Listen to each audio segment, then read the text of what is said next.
നേതാക്കന്മാരെയും മന്ത്രിമാരെയും സുഖിപ്പിക്കാൻ നാട് നീളെ എന്തൊക്കെ കലാപരിപാടികളാണ് നടക്കുന്നത്.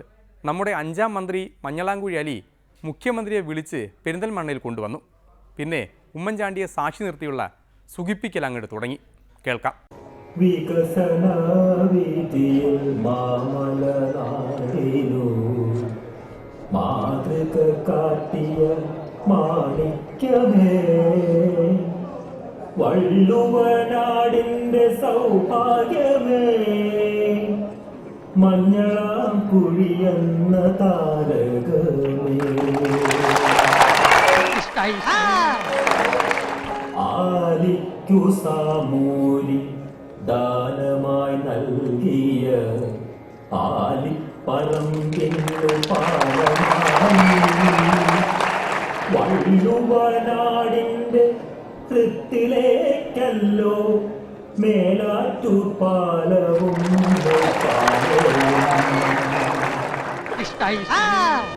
കുന്തിയും മന്ത്രിയും കൈകോർത്തു നിന്നപ്പോൾ കുടിനീരുറവതൻ കുത്തൊഴുക്കാൻ എല്ലാം മറക്കില്ല വള്ളുവനാടിന്റെ ദാഹമകറ്റിയോരീ സുഹൃതം. അക്ഷരമുറ്റത്തെ ആൽമരവൃക്ഷമായി അലിഗഡ് മുസ്ലിം വാഴ്സിറ്റിയും അലിതൻ വരം കൊണ്ട് ശാപമോക്ഷം നേടി PWDയും കോടതിയും ആശ്രയമറ്റവർ കാലം ബഹിനർക്ക് ആശ്വാസമാ ജില്ലായാശുപത്രി, കേരളമാകെയും ഒന്നാമതെത്തിച്ച ഏറ്റവും മികച്ചതീ ആശുപത്രി.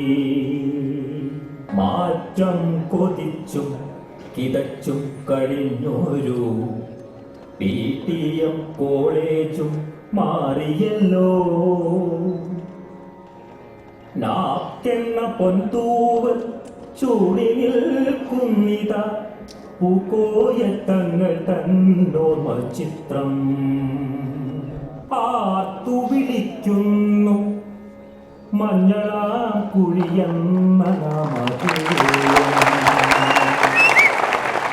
വള്ളുവനാടാകെ ആർത്തു വിളിക്കുന്നു മഞ്ഞളാംകുഴിയെന്ന നാമധേയം.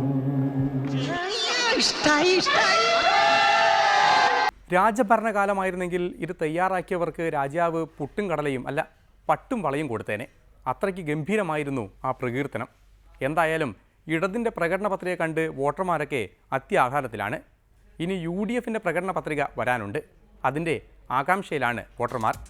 കേരള സംസ്ഥാനം ഓരോ വോട്ടർമാർക്കും പകുത്തു നൽകും എന്നെങ്ങാനും UDF പറയുമോ എന്നാണ് ചിലരെങ്കിലും ഉറ്റുനോക്കുന്നത്.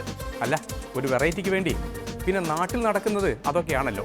ഇനിയിപ്പോൾ ഭരണമൊന്നും വന്നില്ലെങ്കിലും പ്രകടന പത്രിക വായിച്ച് സ്വയം ആശ്വസിക്കാമെന്ന ആശ്വാസത്തോടെ തൽക്കാലം നിർത്തട്ടെ. നന്ദി, നമസ്കാരം.